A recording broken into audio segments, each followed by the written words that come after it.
안녕하세요. 여러분의 건강한 하루를 책임지는 투데이 주치 시간입니다.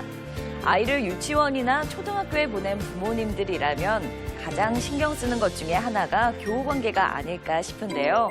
유독 친구와 어울리지도 못하고 혼자 노는 아이들이 있습니다.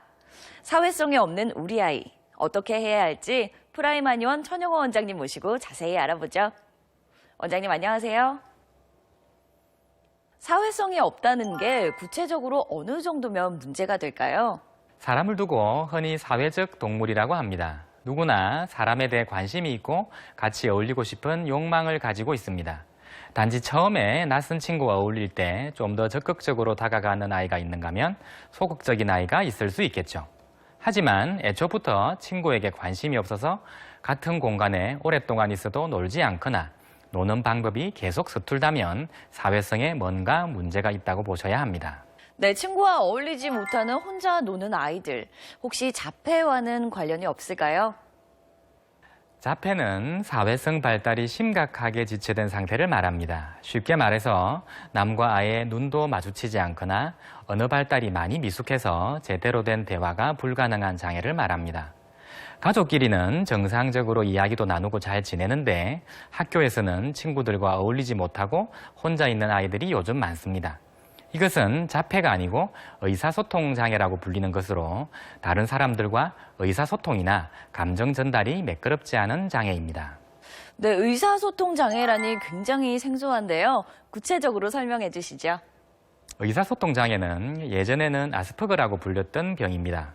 대부분 지능은 정상적이라서 학습에는 별 문제가 없는데 친구가 말을 해도 귀담아 듣지 못하고 자기 관심사에 대해서만 이야기를 한다거나 분위기에 맞지 않는 엉뚱한 이야기를 하고 친구가 좋다는 표현을 해도 싫다는 표현으로 받아들이는 경우도 종종 있습니다.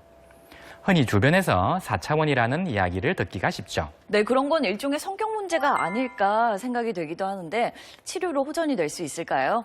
네, 물론입니다. 어느 정도 흔적은 남을 수는 있지만 어려서 발견하고 치료를 해주면 많이 호전됩니다.